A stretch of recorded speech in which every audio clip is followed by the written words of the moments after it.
कैसे इंडिया की सबसे पहली made in India bicycle company, जो कि लगभग 50 इयर्स तक मार्केट लीडर थी, वो अल्टीमेटली फेल हो जाती है और उसको अपने ऑपरेशन शट डाउन करने पड़ते हैं।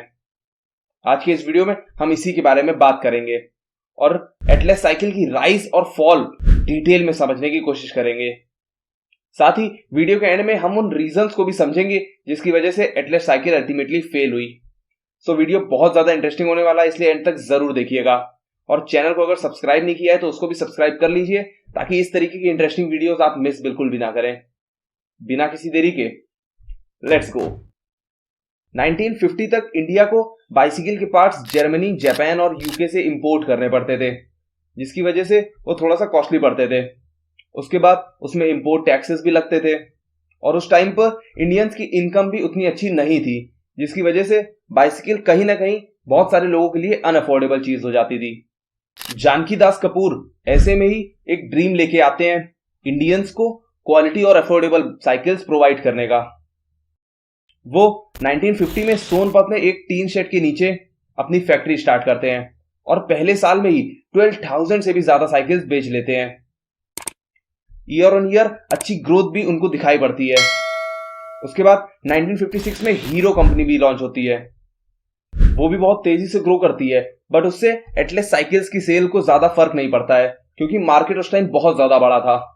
फिर 1958 में एटलस अपना पहला ओवरसीज कंसाइनमेंट भेजता है, यानी कि अपनी साइकिल्स और उसके पार्ट्स को फॉरेन में भेजता है, जो कि उस टाइम पर बहुत बड़ी बात थी। उसके बाद ऐसे ही ग्रो करते हुए 1965 में एटलस इंडिया की सबसे बड़ी बाइसिकल मैन्युफैक्चरिंग कंपनी बन जाती है। अपनी इतनी अच्छी ग्रोथ के लिए एटलस कंपनी को बहुत सारे अवार्ड्स वगैरह भी मिलते हैं। एटलस ने उस टाइम पर अपनी मार्केटिंग, अपनी ब्रांडिंग भी बहुत अच्छी करी थी। उसका लोगो एक ग्रीक टाइटन का था, जो कि बहुत मजबूती का चिन्ह माना जाता है।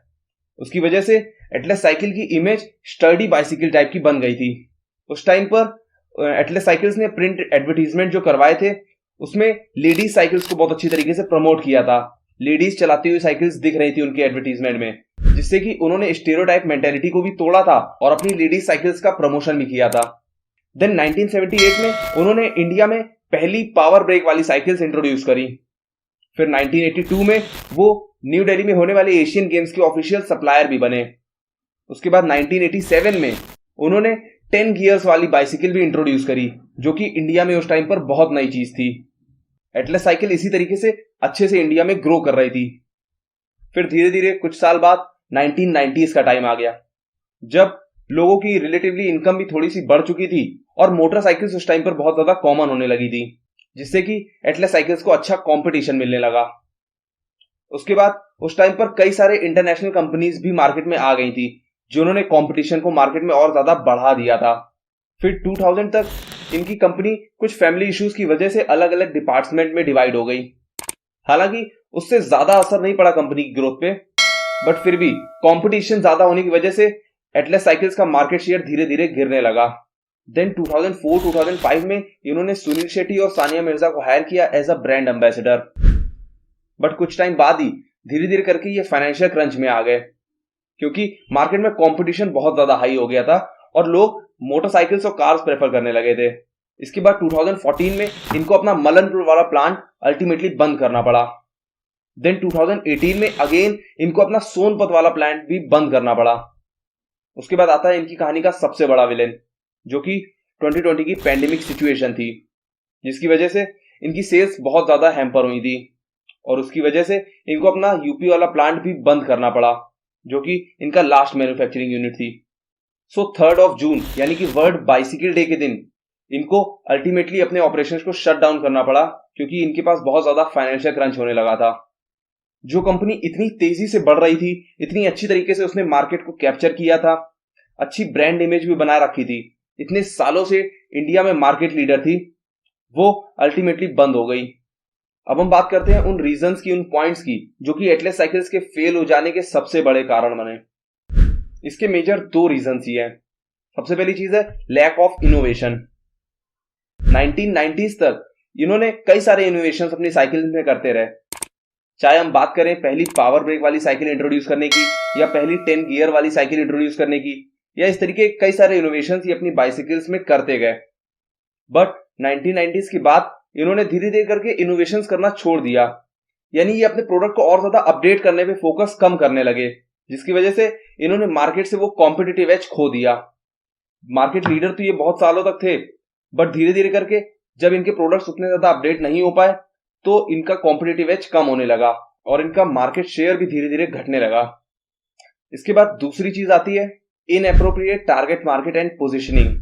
धीरे धीरे टाइम के साथ जैसे जैसे लोगों की इनकम लेवल बढ़ने लगी, वो प्रीमियम स्पोर्ट्स बाइसिकल प्रेफर करने लगे बजाय नॉर्मल यूजुअल बाइसिकल्स के। एटलस की प्रोडक्ट रेंज में भी कई सारी स्पोर्ट्स बाइसिकल्स थी, बट उनका major focus old fashion bicycles में था, जिसकी वजह से वो अपनी स्पोर्ट्स बाइसिकल्स को उतना ज्यादा मार्केट नहीं कर पाए। अब यहां पर एक और इंपॉर्टेंट चीज आती है कि एटलस सोशल मीडिया पर अपनी ऑनलाइन प्रेजेंस अच्छी नहीं बना पाया। इंटरनेट पेनिट्रेशन के टाइम पर जहां बहुत सारी कंपनी सोशल मीडिया के दम पर ही, वहां अपनी ऑनलाइन प्रेजेंस के दम पर ही बहुत अच्छी तरीके से ग्रो कर रही थी, वहीं एटलस साइकिल्स इस चीज में लैग कर गई। एटलस कंपनी सोशल मीडिया की पावर को नहीं समझ पाई और उसकी वजह से ऑडियंस के माइंड में अपनी सोशल प्रेजेंस अच्छी नहीं बना पाई, जो कि एक मेजर रीजन है इसके फेल हो जाने का।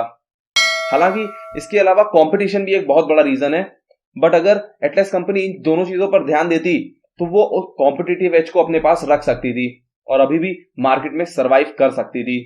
इन रीजंस ने एटलस साइकिल की डाउनफॉल में बहुत बड़ा इंपैक्ट क्रिएट किया है और इसी की वजह से इंडिया की पहली made in India bicycle company, जो कि इतना ज्यादा इनोवेट कर रही थी, इतनी अच्छी तरीके से ग्रो कर रही थी, वो भी अल्टीमेटली कंपटीशन को फेस नहीं कर पाई और अपने फाइनेंसेस को मैनेज नहीं कर पाई, जिसकी वजह से उनको अपने ऑपरेशन शट डाउन करने पड़े। हालांकि कंपनी के हेड्स ने अभी ये बोला है कि वो केवल अपने ऑपरेशंस को टेम्परेरीली शट डाउन कर रहे हैं और ये बात जून 2020 की है, बट अभी तक कोई भी न्यूज नहीं आई है वापस से कंटिन्यूएशन होने की। आपको क्या लगता है, कंपनी के अपने ऑपरेशंस को दोबारा से कंटिन्यू करेगी या अब ये हमेशा के लिए शट डाउन ही रहती है? मुझे नीचे कमेंट में अपना ओपिनियन जरूर बताइए। अगर आपको ये वीडियो पसंद आया है तो इस वीडियो को लाइक करें। अगर किसी भी तरह की कोई क्वेरी है देन आप मुझसे नीचे कमेंट सेक्शन में पूछ सकते हैं। शेयर करिए इस वीडियो को उन लोगों के साथ जो स्टार्टअप, बिजनेस और एंटरप्रेन्योरशिप वगैरह में इंटरेस्टेड हैं। और अगर आप फ्यूचर में और भी ऐसी इंटेलेक्चुअल वीडियोस देखना चाहते हैं देन चैनल को जरूर सब्सक्राइब कर लीजिए और बेल आइकन दबाकर हमारी यूट्यूब फैमिली से जुड़ जाइए और हो जाइए upgrade. And at last, thank you.